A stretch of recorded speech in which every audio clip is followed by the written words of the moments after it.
Olá, eu sou o Arthur Ortemblad e quero convidá-los para ouvirem o programa Musicac, Música da UFPE, todas as quartas-feiras, à 13h.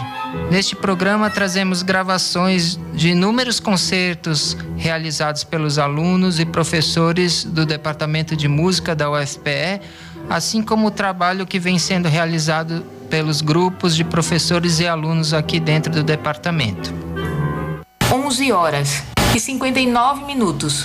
Eu queria destacar que a Rádio Paulo Freire é mais uma aliada, portanto, na luta cotidiana pelo direito à informação.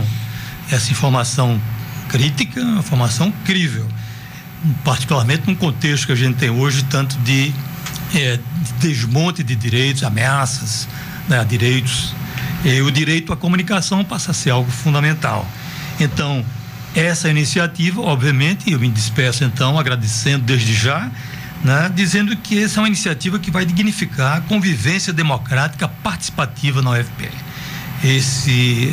Honrando, portanto, esse legado de Paulo Freire numa perspectiva de saber ouvir e, portanto, de saber construir o diálogo. Muito obrigado. Parabéns a todos vocês mais uma vez. Obrigada, professor Ivan Melo, ouvidor geral da UFPE. Obrigada pela presença e pelo apoio. Rádio Paulo Freire, a rádio que fazemos juntos.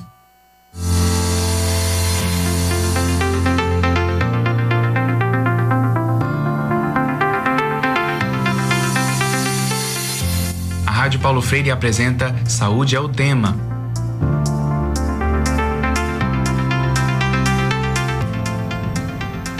Boa tarde, ouvintes da Rádio Universitária Paulo Freire, 820 AM. Eu sou Roberto Peixoto, estudante do 6º período de jornalismo da UFPE, e estarei com vocês pela próxima hora, nesta quarta-feira, dia 14 de agosto de 2019. E eu sou Amanda Mendes, também estudante do 6º período de jornalismo da UFPE. E eu lembro que você pode acompanhar esta nossa programação até 14 horas da tarde, tanto pela frequência 820 AM, como também pela nossa transmissão ao vivo no Facebook. Basta acessar facebook.com/Rádio Universitária Paulo Freire, aqui na rádio que fazemos juntas e juntas. No programa de hoje vamos falar sobre saúde mental, até porque transtornos como ansiedade, estresse, depressão, insônia, entre outros, estão se tornando muito frequentes entre a população. Em praticamente todo lugar a gente conhece alguém que também conhece, tem uma história para contar sobre transtorno psicológico. Quem nunca se deparou com motoristas excessivamente estressados no trânsito, pessoas que respondem agressivamente às situações do dia a dia, ou pessoas deprimidas e sem expectativa para a sua vida? Enfim, muitos transtornos da mente parecem estar afetando os brasileiros e brasileiras de qualquer faixa etária nos últimos tempos. O Brasil é o segundo país com pessoas mais estressadas no mundo. É o que aponta um levantamento feito entre 10 países pela International Stress Management Association, a Associação Internacional de Controle do Estresse, ISMA, Brasil. Na nossa frente, só os japoneses. Ainda segundo a associação, a ISMA Brasil, 69% dos entrevistados brasileiros relataram sofrer com as longas jornadas de trabalho, sobrecarga de tarefas e a tensão no ambiente corporativo, sendo esses fatores que colaboraram no risco para a saúde mental dessas pessoas. O fenômeno global dos transtornos mentais que está afetando milhares de brasileiros e brasileiras é tão preocupante que a Organização Mundial da Saúde, a OMS, acredita que já em 2020, agora no próximo ano, a depressão será a primeira causa de afastamento do trabalho, ultrapassando todas as doenças musculoesqueléticas. E, Amanda, uma pesquisa realizada pela neuropsicóloga Thaís Quaranta reuniu 941 pessoas entre os meses de dezembro e janeiro e apontou que 66% dos brasileiros e brasileiras consultadas já recebeu algum diagnóstico do transtorno psiquiátrico. É um número muito alto, né? 66%. Os 5 principais transtornos diagnosticados foram a ansiedade, a depressão, o estresse, a síndrome do pânico e o transtorno de déficit de atenção e hiperatividade, também chamado de TDAH. Então, para falar sobre isso, nós vamos ouvir a Thaís Quaranta, psicóloga responsável por essa pesquisa, comentando com exclusividade para a nossa rádio o que pode estar ocasionando esses transtornos mentais na vida do povo brasileiro. O que a gente vê? Existem mudanças no nosso contexto, no momento, que tem bastante a ver com acesso à informação. Não que o acesso à informação seja algo prejudicial às pessoas a ponto de desenvolverem um transtorno mental. Mas, na verdade, o que a gente vê é que o excesso de informação, hoje a gente tem inúmeras vezes mais informações do que há 10 anos atrás, 20 anos atrás, e esse excesso de informações, esse excesso de estímulos que a gente vive hoje, ele acaba sendo prejudicial à nossa saúde mental. A gente está numa fase de transição. Acho que pela primeira vez, pelo menos no Brasil, que a gente observa, a gente tem uma geração aí de 10, 15 anos, que é a moçadinha aí, que já nasceu com a tecnologia. E nós, adultos, estamos numa fase de transição, pois nascemos sem a tecnologia, estamos conhecendo, né, de uns 10, 15 anos para cá, a tecnologia, né, redes sociais, o acesso muito fácil à informação a qualquer momento, em qualquer lugar, que antigamente a gente não tinha. A gente tinha que aprender a esperar, a gente tinha que tolerar muitas vezes as frustrações, porque não tinha tantas alternativas quanto se tem hoje. Então, existe um benefício desse acesso facilitado à informação, à disponibilidade aí de determinados recursos, mas que quando mal utilizado, eu digo, utilizado em excesso, ele acaba acelerando nossos pensamentos, acaba que a gente faz comparações excessivas. Por exemplo, em redes sociais, a gente, antigamente, como que a gente conseguia se comparar com a grama do vizinho? A grama do vizinho é mais verde. Por quê? Porque a gente entrava na casa do vizinho, tinha que ter uma certa intimidade para conhecer a grama dele. E a gente conhecia ele no seu universo de todas as áreas da vida, né? Ou pelo menos algumas áreas. Hoje, com as redes sociais, a gente tem um recorte da vida de cada indivíduo. Isso modifica muito o nosso padrão de processamento de informações. Então, eu acho que esse é um dado que é bastante importante para aparecerem mais problemas associados à saúde mental. Esse é o grande cuidado que precisamos tomar em relação às redes. Então, na verdade, esse aumento ou essa expressividade de transtornos mentais na população brasileira, ela está bastante relacionada ao momento que estamos vivendo. É um processamento muito rápido, mudanças muito rápidas, enquanto que a gente leva mais tempo para assimilar essas mudanças do que como de fato elas acontecem. Certo? Então, acredito que um grande ponto a ser destacado nesse aumento expressivo acho que não só por hoje a gente ter mais recursos de diagnóstico, mas também temos hoje uma expressividade maior por conta da tecnologia, do excesso de informação e de estímulos que a gente recebe do nosso meio ambiente. Bem, gente, nesse mesmo estudo da Thaís Quaranta, né, que reuniu 941 pessoas, nesse mesmo estudo dela foi averiguado também que 65% dos entrevistados tem um parente direto que também já recebeu um diagnóstico de algum transtorno mental. Além disso, 55% das pessoas afirmaram que não cuidam da sua saúde mental como cuidam da sua saúde física. Muita gente não entende ainda essa diferença, a importância de se cuidar das duas saúdes do corpo, né? As pessoas que disseram se preocupar com a saúde mental citaram várias estratégias, sendo as 5 principais: dedicar algum tempo durante o dia para fazer algo que gosta, dormir bem, sair com amigos, visitar a família e praticar o autoconhecimento. Para comentar esses dados, nós vamos ouvir mais alguns depoimentos exclusivos da psicóloga que realizou essa pesquisa em São Paulo.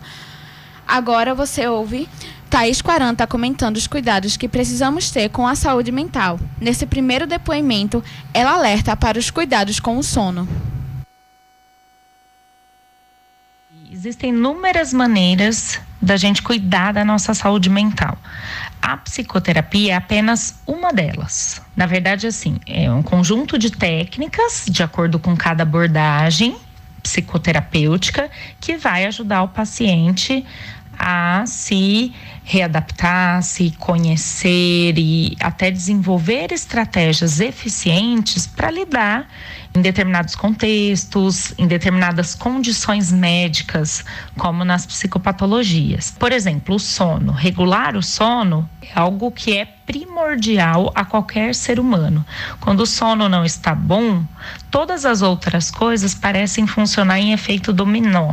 A gente acaba tendo um padrão de irritação muito maior, a ansiedade aumenta. Então, quando o sono não vai bem, ele costuma ser o principal ponto de início, ali, ponto de partida para tratamento. Existem diversos distúrbios que envolvem o sono das pessoas. Entre as principais e mais evidentes estão a insônia, que é a dificuldade para dormir ou manter o sono durante a noite, a narcolepsia, cujo principal sintoma é a sonolência excessiva durante o dia, além de episódios repentinos de perda de força muscular, com alterações emocionais e alucinações. Outro distúrbio de sono comum é a paralisia do sono. Esse geralmente assusta muita gente. Geralmente ocorre ao acordar ou adormecer. A paralisia se manifesta quando a pessoa está consciente, mas perde temporariamente os movimentos do corpo. Se você possui alguns desses sintomas com frequência, talvez seja interessante procurar um profissional de saúde o quanto antes. Distúrbios do sono podem refletir ou agravar problemas cardíacos, respiratórios e principalmente mentais. A psicóloga Thaís Quaranta também problematiza a questão social e o excesso de trabalho, além de pontuar a importância do lazer e a prática esportiva como ferramentas de apoio psicológico. Outra questão, a parte social. Hoje, com a questão da violência, a gente vê muitas coisas acontecendo e como as pessoas acabam se isolando muito mais por conta da tecnologia, a gente vê uma prática menor em comunicação, em troca afetiva, sair com amigos, se encontrar. Isso é uma questão que está em bastante evidência. Hoje a gente senta numa sala de espera, por exemplo, está cada um no seu universo por trás de um celular. Então, a gente pratica muito menos essa habilidade social, né? Então, é um ponto bastante importante para manter a saúde mental. Outra coisa, fazer o que gosta. Antigamente, a gente costumava dizer, trabalho nunca é demais. Tá, antigamente até isso funcionava, até porque acabava o dia de trabalho, dava o horário lá de trabalho, cada um ia para sua casa e ninguém mais te acessava, ninguém conseguia falar com você, você não continuava em casa conseguindo ver e-mails ou, enfim, você muitas vezes tinha que estar na empresa para conseguir trabalhar excessivamente. Hoje não. Então, hoje, uma das coisas que eu acho que a gente precisa dizer para a população é que trabalhar demais, sim, é prejudicial. A gente precisa cuidar da nossa parte profissional, mas também cuidar da parte do lazer. Se não tivermos lazer, se a gente não conseguir ter prazer ao longo da nossa semana, momentos de relaxamento, isso não precisa ser grandes atividades.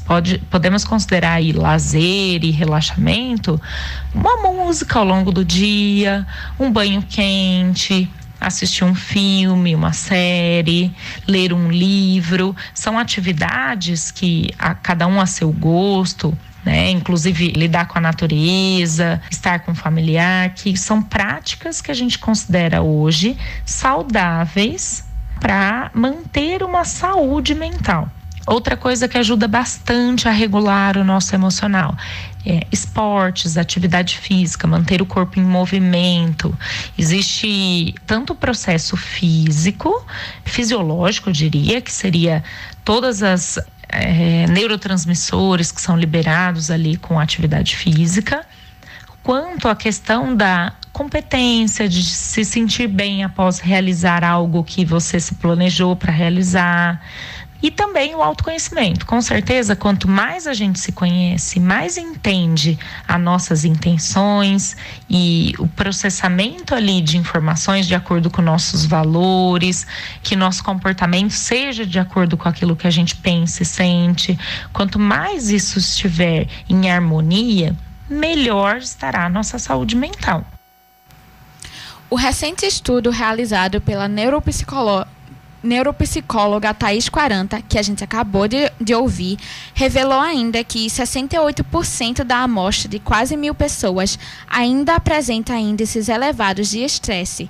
Entre as principais estratégias para lidar com o estresse e a tristeza, o grupo afirmou isolar-se, comer mais que o normal, dormir mais que o normal, navegar horas na internet e usar as redes sociais.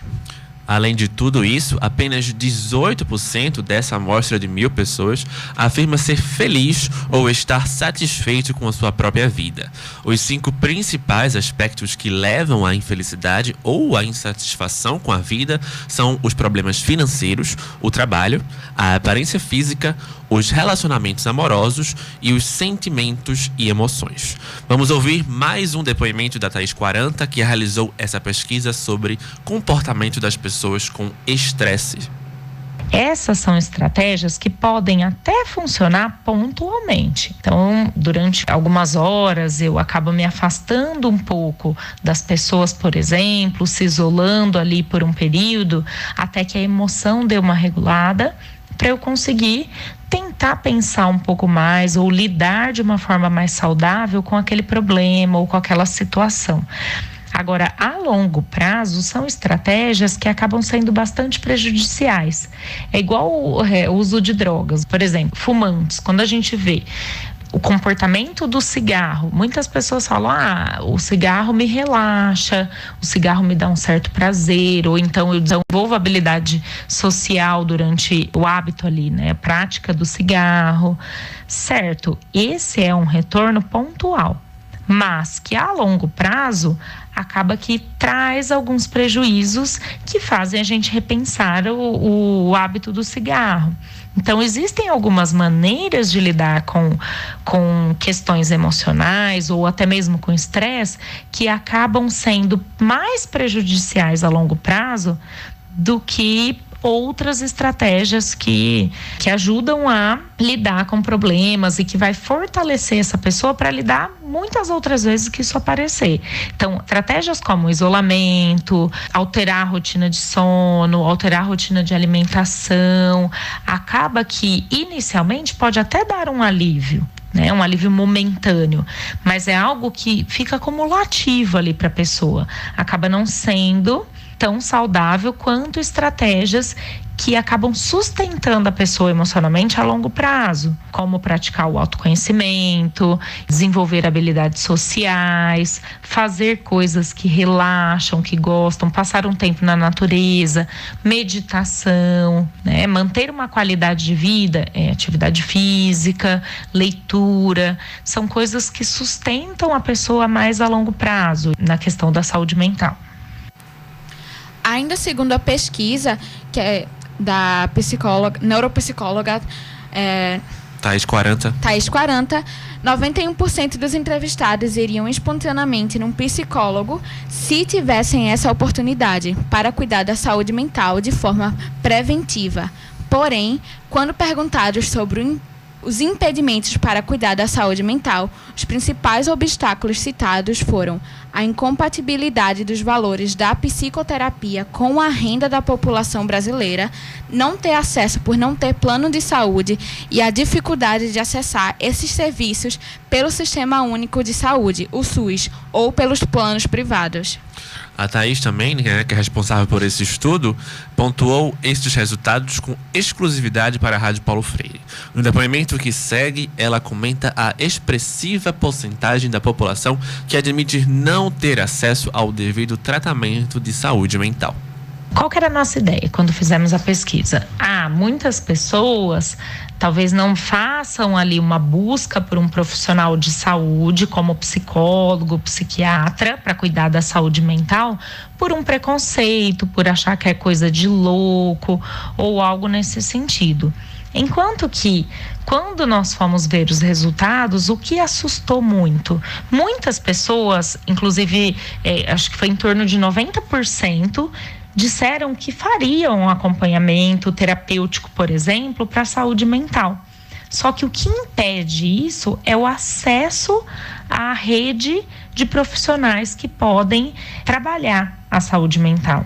Então, na verdade, o que a gente vê é uma falha aí no sistema, tanto na saúde pública, que envolve a saúde mental. Então, até busquei um pouco pesquisar sobre isso, que eu acho que é um ponto bastante chamativo. 90% fariam psicoterapia, mas o que impede é o acesso. Então, o que está impedindo isso? Então, tanto a questão financeira, porque ou eles buscariam a um profissional particular, ou muitos dos processos da rede pública não oferece um serviço tão rápido, ou para uma população que deseja prevenir ou cuidar dessa saúde mental, que não esteja diagnosticado com um transtorno grave, que não tem uma indicação ali que vá direcionar para um profissional e cuidar dessa saúde mental como deveria, né? Então, a gente vê que as pessoas já têm observado mais a necessidade de cuidados com a saúde mental, mas não necessariamente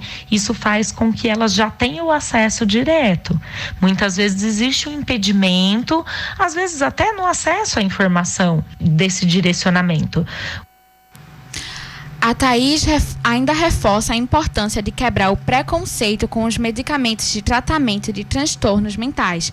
Segundo a profissional, muitas pessoas apresentam resistência para aceitar a necessidade de usar os medicamentos. Existe um fundo de preconceito que é: poxa, se o médico me dá uma medicação, eu vou questionar, eu vou ver, mas será que é necessário mesmo? Será que eu não consigo por conta própria? Enquanto que para algo relacionado à saúde física, eu não questiono. Eu sigo o tratamento à risca. Então, muitas vezes existe um preconceito, sim, em relação à medicação, em relação a acesso a profissionais ou a tratamentos determinados, como se esses não fossem tão válidos quanto a saúde física.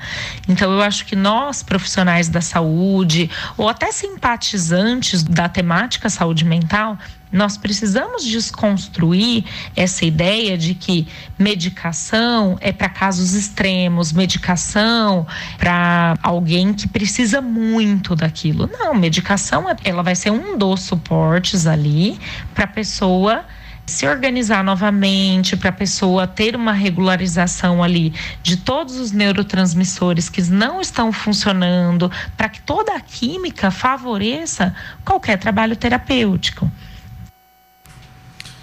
E agora a gente vai ter que fazer uma breve pausa na programação aqui na Paulo Freire. São 12 horas e 21 minutos e você está ouvindo o programa Saúde é o Tema na Rádio Paulo Freire, a rádio que fazemos juntos.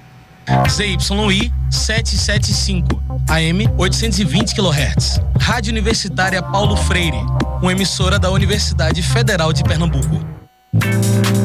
De segunda a sexta, acompanhe os programas feitos por alunos e professores de comunicação da UFPE.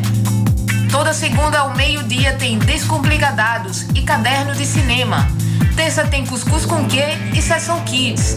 Quarta, Saúde é o Tema. Quinta, às 10h30, acompanhe o Amplitude 88 e ao meio-dia o Codinome Resistência. E sexta, a partir de meio-dia, tem Ecoideia e a faixa Experimenta. Rádio Paulo Freire, a rádio escola da UFPE. Um grande intelectual subiu no seu pedestal, me acusou de falar mal e, se inflando de razão, me flechou com a questão: por que tu dizes imbu, se a gramática dá umbu como a forma padrão? Na bucha mesmo lhe disse quem viveu a meninice de astúcia e peraltice entre as frutas do sertão. Tem clara convicção de que imbu é mais doce. Só isso, pronto, acabou, está explicada a questão.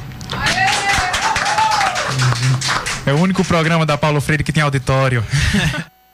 Rádio Paulo Freire, a rádio que fazemos juntos.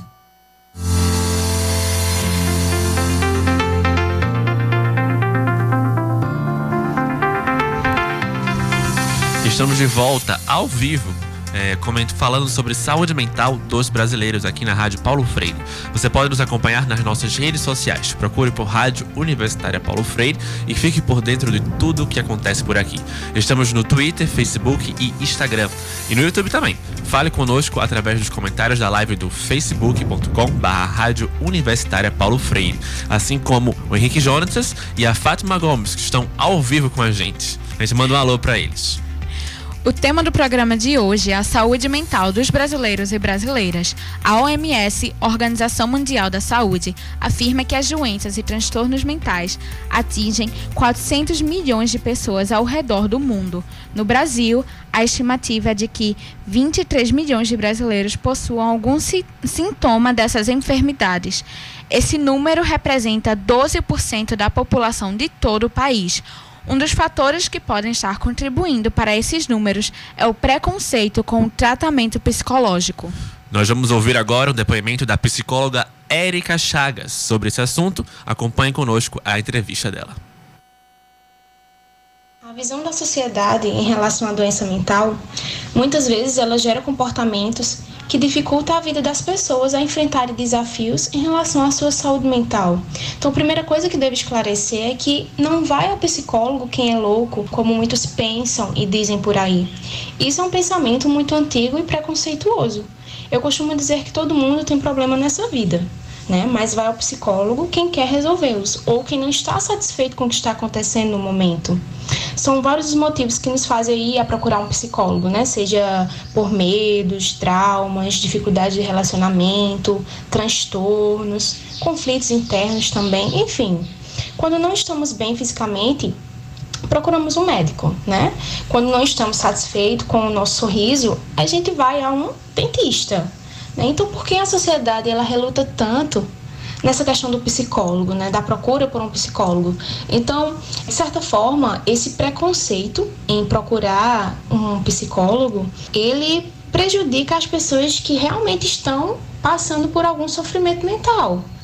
Do mesmo modo em que a gente, quando demora a procurar um médico ou qualquer outro profissional para cuidar de alguma questão física, né, do nosso corpo, quando a gente demora a fazer isso, então o problema se agrava, né? Então não é diferente em relação à nossa saúde mental. Então, quanto mais cedo, né, você procurar um profissional para lidar com essas questões individuais, melhor é para a questão da sua cura, da sua evolução. A psicóloga Érica Chagas também nos dá dicas de como prevenir e ajudar conhecidos com transtornos mentais. Vamos ouvir. Ouvimos falar bastante sobre qualidade de vida, alimentação saudável, cuidados com o corpo, mas muitas vezes esquecemos de cuidar da nossa saúde mental, né? E ela é tão importante quanto o cuidado com o nosso corpo. Então, como é que a gente pode cuidar da nossa saúde mental? É separar um tempinho mesmo para você, certo? É refletir, né, sobre o seu comportamento, o que você pode melhorar, o que você deseja mudar. Isso não é só uma promessa de início de ano, né? Temos que cuidar das nossas emoções, temos que cultivar bons sentimentos. E se a gente não fizer isso, nós estamos cuidando da nossa saúde mental. Quando a saúde mental não vai bem, então qualquer frustração é motivo para a gente desistir. Então, se temos como uma meta para o ano, por exemplo, o sucesso no trabalho, e de repente acontece algo inesperado que a gente não sabe lidar. Então, o que é que acontece? Nossa mente e nossas emoções elas ficam fragilizadas, né? E passamos a acreditar que nada dá certo, que nunca teremos sucesso. Então, isso vem também o quê? A questão do pensamento negativo. E essa forma de agir, essa forma de pensar diante do que aconteceu, né, que deu errado por um momento, ela é reproduzida em várias áreas da vida, né, seja no relacionamento conjugal, no relacionamento familiar, até na dieta também, né? Então, o medo de fracassar, ela nos leva a desistir do primeiro desafio, né? Pois não estamos mentalmente prontos para arriscar, para ir mais além. Então, o que é que devemos fazer, né? Separar um tempinho mesmo de refletir, né? O que eu preciso mudar, o que eu preciso fazer para estar melhor a cada dia. Excesso de passado não é bom, excesso de futuro também não é bom, porque também remete já à questão da ansiedade. Então, a gente tem que procurar viver um dia de cada vez, com calma. Porque a vida da gente é tão corrida, né? E a gente só vive muito a trabalho, e a mente acaba se cansando também, além do corpo. Então, é uma junção, né? Corpo e mente, eles precisam estar bem, né? Um complementa o outro. Então, muitas vezes a gente trabalha tanto e também esquece do descanso, né? E o corpo precisa e a mente também precisa. Então, tem que cuidar de ambos, né? Então, a gente tem que se esforçar um pouquinho e também separar um tempinho pra gente também se cuidar, se autoconhecer, né? É importante.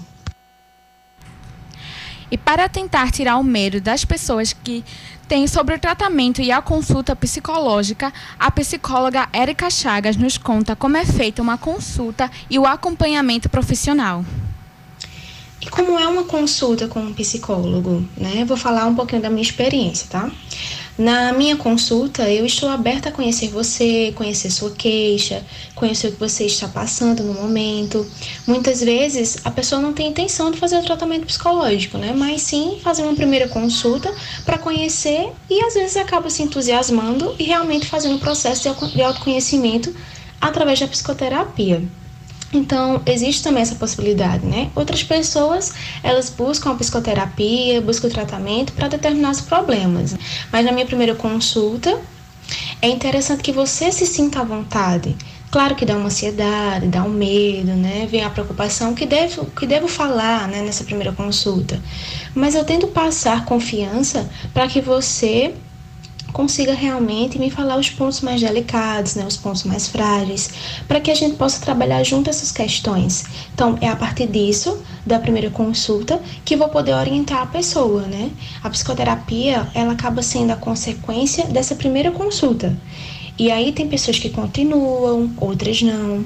Às vezes, as pessoas optam para fazer uma consulta de vez em quando, né, para sentir um suporte. Mas o ideal é a pessoa querer, certo? Acho que qualquer mudança na vida, a pessoa tem que querer e tem que se sentir apta realmente em busca dessa possibilidade de mudança. Muito bem, nós ouvimos a psicóloga Érica Chagas nos falando sobre prevenção e cuidados com saúde mental. A gente vai ter que fazer uma breve pausa, mas antes disso eu queria mandar um oi para as ouvintes Gabriela Flora e Deise Pimenta, que está nos acompanhando pelo Facebook. Você está na Rádio Paulo Freire, são 12h31.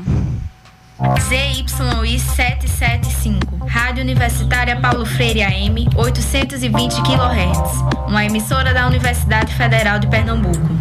Se liga, porque aqui tem papo reto. Todas as quintas-feiras, às 10 da manhã, a Rádio Universitária Paulo Freire apresenta o programa Papo Reto no Rádio. São temas da atualidade na visão popular da juventude. O Papo Reto no Rádio é uma produção do Levante Popular da Juventude e do Brasil de Fato Pernambuco e vai ao ar todas as quintas-feiras, às 10 horas, aqui na Rádio Universitária Paulo Freire. Vamos ouvir o depoimento de Hugo Martins. Ele lembra como chegou a trabalhar na Rádio Universitária Paulo Freire em 1963. E 62 aproximadamente eu ouvia em caráter experimental a Rádio Universitária AM da Universidade Federal. E achava muito interessante o tipo de música que tocava, a seriedade com que eles encaravam as músicas. Fui demitido do Canal 2 em 63 porque era do sindicato. Então eu procurei um amigo que eu já conhecia lá do Canal 2, que ele tinha feito estágio lá, Jarbas Maciel, era professor da Universidade Federal e tocava viola na Orquestra Sinfônica do Recife. Falei com ele, e ele me levou, ele fazia parte da equipe de Paulo Freire, ele me levou para lá e eu fiquei na Rádio Universitária AM. Certa vez, numa das reuniões, Paulo Freire disse: olhe, a nossa rádio não pode tocar uma música sequer que não seja anunciada o nome do compositor e o nome de quem está cantando ou interpretando. Bem, era assim a Rádio Universitária AM, inclusive era a menina dos olhos de Paulo Freire. Rádio Paulo Freire, a rádio que fazemos juntos. Escolha aí, a passagem secreta ou a formiga surfista? A da formiga surfista. A formiga surfista? Então tá. Eu estava na varanda, deitadinha em minha rede, quando eu vi um formigueiro subindo pela parede. Com restinhos de comida, a filinha se formava, formiguinha atrás da outra calmamente passeava. Mas o céu, que estava aberto, de repente escureceu. Quando o céu está aberto, de repente escurece, o que é que acontece? Vocês sabem? Chuva, exatamente. Uma leve chuva fina calmamente apareceu. Mas para mim, a chuva fina não é sinal de perigo. Mas no formigueiro todo se espalhou um alarido. Uma formiga assim gritou: ai, meu Deus, é tempestade! Corre que é tempestade! E logo em seguida as outras, com medo da novidade, correram para sua toca. Um formigueiro no chão. Mas aí uma delas mostrou grande animação.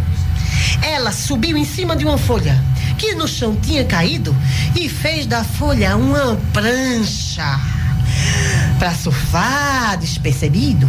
Aquela poça que se formou parecia um grande, um enorme, um imenso mar. Muitas ondas balançavam e ela começou a surfar. E a formiga gritava: uhul! Que alegria! Dá vontade de gritar! Esse mar me contagia! Yes! As outras formigas todas ficaram observando a formiga que surfava e ficavam comentando assim: olha só aquela onda! Que formiga animada! Veja como ela surfa! Ela não tem medo de nada! Quando a chuva terminou, ela recolheu a prancha e voltou pro formigueiro sorridente igual uma criança. E ela disse assim para as outras: ai, como o mar tava gostoso! Vocês deviam tentar! Surfar é maravilhoso! E foi aí que elas perceberam que a chuva é normal. Basta só se proteger, que não acontece o mal. E saíram para a rua para brincar no chão molhado. Se formou um arco-íris lá em cima, no nublado. Tempestade em copo d'água, todas elas concordaram. E depois daquele dia, em surfistas se transformaram. Aê! É isso. Olha aqui, quantas formigas vão começar a surfar agora? Olha. Rádio Paulo Freire, a rádio que fazemos juntos.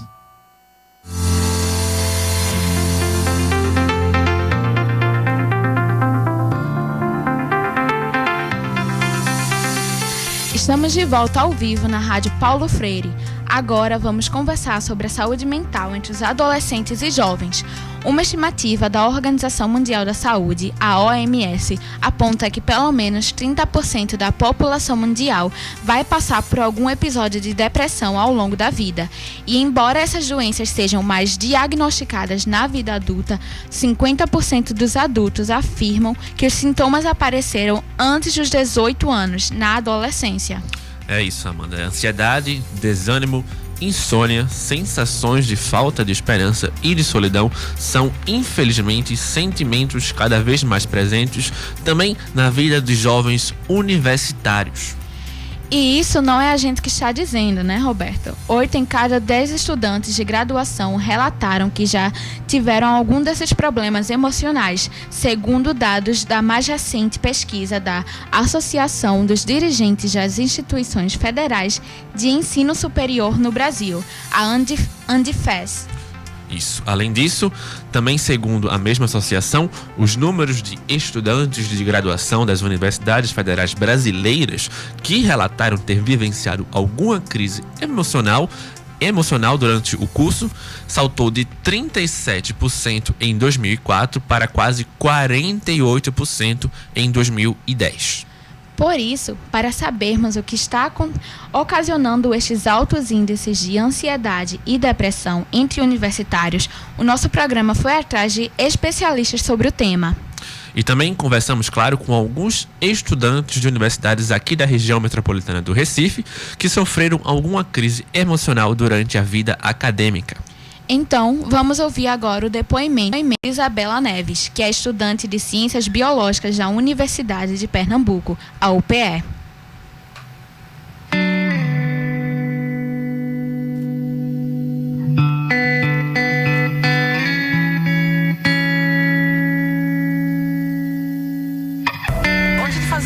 disso, eu já era uma pessoa ansiosa. Nunca fui um templo de calmaria, mas eu não era tão ansiosa assim. Aquilo não chegava a afetar meu sono, nem meu desempenho. Eu conseguia fazer as coisas apesar da ansiedade. E, na verdade, não fui eu que percebi que eu estava começando a sofrer por causa disso. Foram meus amigos, porque eu comecei a ficar muito introspectiva. Eu não fazia parte mais das conversas de grupo. Eu não conseguia fazer outras coisas que não fossem relacionadas à faculdade. Eu acordava de madrugada com uma ansiedade tão forte que o meu coração estava acelerado. Eu sofria de taquicardia sem nenhuma razão aparente. Além disso, eu não conseguia conciliar a vida acadêmica com a vida do laboratório, por exemplo, porque eu fazia parte de um laboratório na época.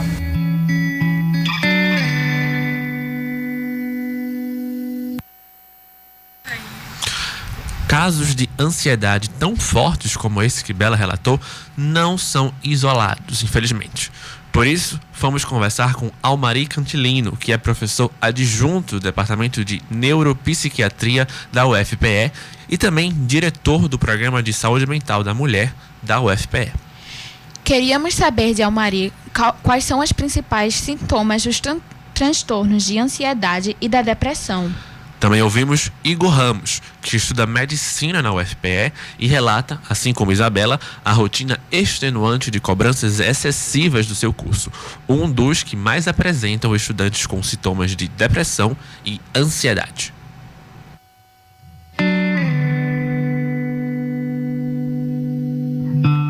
No caso da ansiedade, aí tem diversas possibilidades, né? Então, o transtorno do pânico, a pessoa tem ataques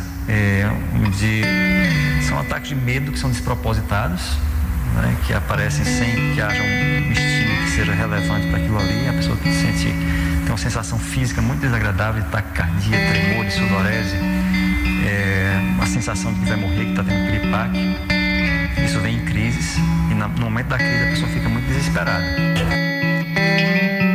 O que eu vi é, eu não conseguia estudar, me relacionar com as pessoas da sala, fazer nada, porque eu simplesmente estava em pânico a todo momento.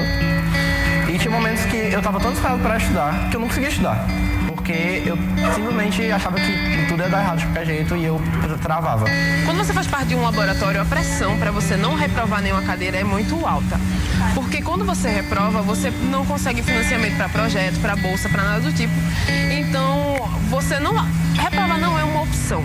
Aí quando eu chegava aqui, era etapa atrás de etapa, de problema com o professor, de prova com a matéria que alguns cursos estão em 6 meses, a gente dá em 1 mês. Não dava, sabe? Cobrança excessiva por uma espécie de perfeccionismo, né? De uma ansiedade de performance que é muito grande. E algumas pessoas se comparam muito. Né? Quando você se compara com o outro, você pode fazer eventualmente comparações que a gente chama de comparações injustas. Em vez de você comparar com a média, você se compara com o top. Quando você se compara com o top, necessariamente você sempre vai estar mal. Uma das formas de ajudar esses jovens é levando essa discussão para as salas de aula e oferecendo um espaço de preservação da saúde mental. Para falar um pouco mais sobre o assunto, vamos ouvir a mestranda do Departamento de Psicologia da UFPE, Bruniele Souza. Ela trabalha na Gerência Regional da Educação do Recife Sul e atua com os estudantes da rede pública do estado de Pernambuco. Quando a gente fala no papel da escola, na preservação da saúde mental dos estudantes, a gente primeiro tem que pensar nos direitos da criança e do adolescente. Estar na escola, viver a escola e as suas relações é importante para o desenvolvimento da criança e do adolescente. É uma garantia por lei estar no ambiente escolar e a negação desse direito já permite que essa criança e esse adolescente sofra mediante a sociedade. Em contrapartida, a gente também precisa compreender o ambiente educativo como um ambiente que também favoreça o estudante compreender sobre saúde mental.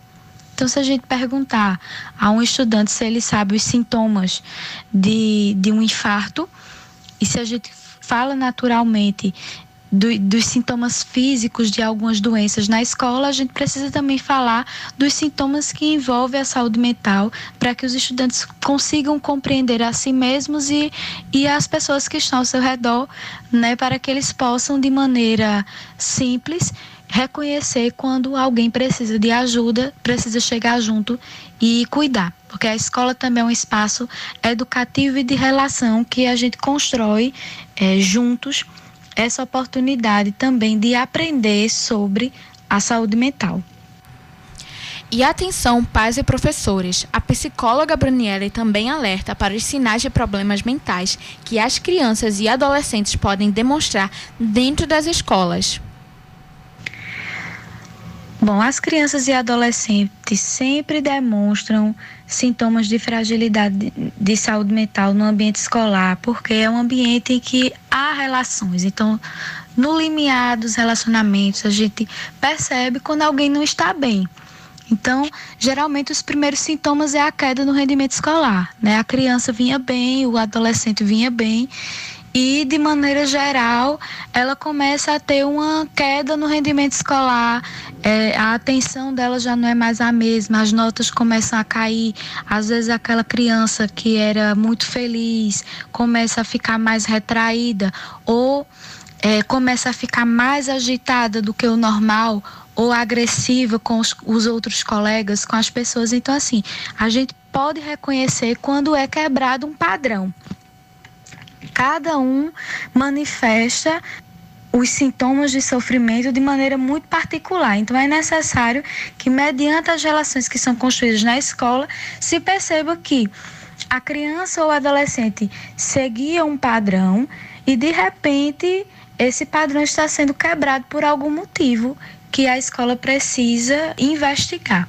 Então, houve queda de rendimento, houve uma mudança no comportamento dessa criança ou desse adolescente para um retraimento, ou para uma agressividade, ou para uma demonstração de comportamentos que antes não se demonstravam.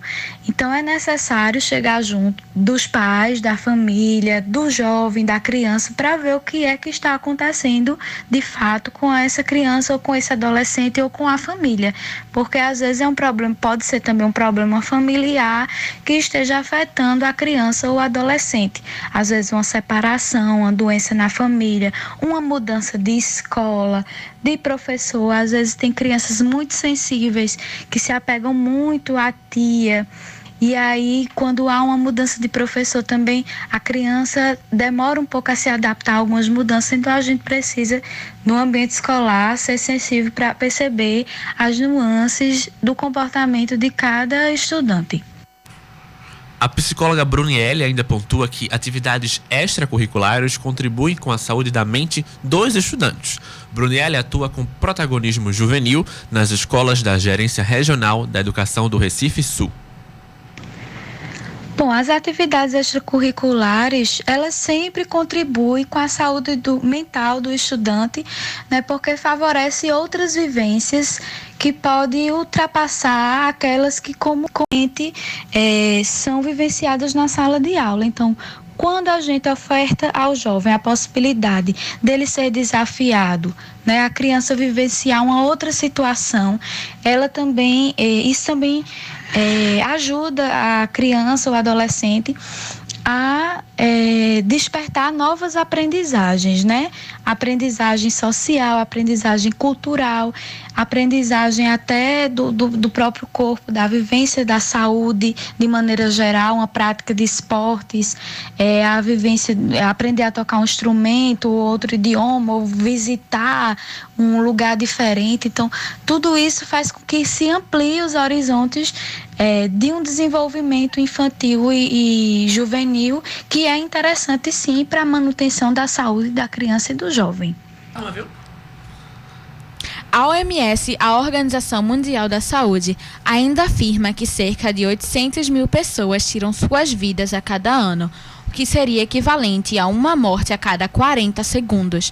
A organização também ressalta que o suicídio é a segunda causa de morte mais frequente entre jovens de 15 a 29 anos.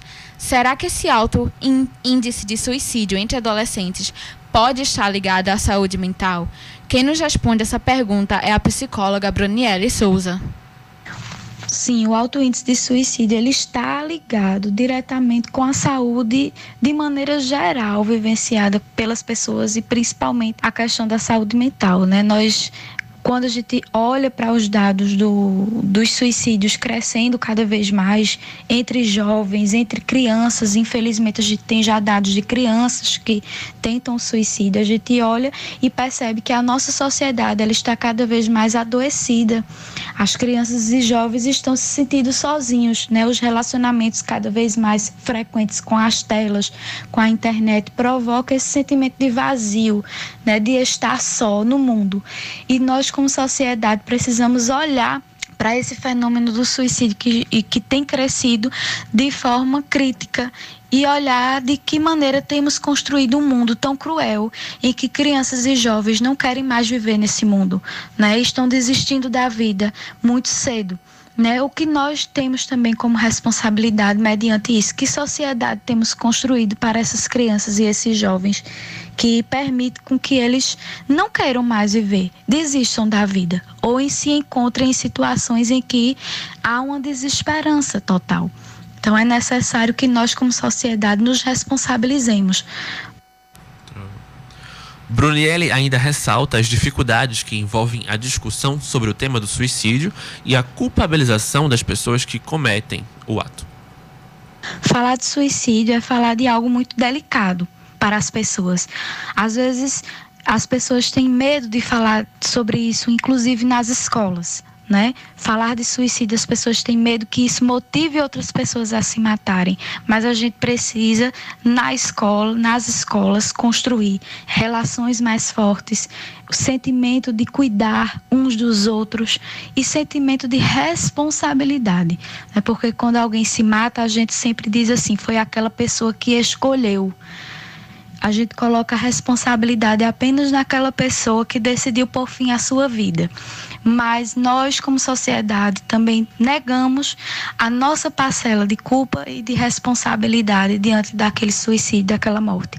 E se isso está sendo cada vez mais frequente entre os nossos jovens, mais um alerta para nós como sociedade, para pais, mães, famílias, que precisam olhar para os seus jovens e estabelecer relações mais saudáveis, mais seguras, que eles se sintam acolhidos em suas famílias e em suas escolas.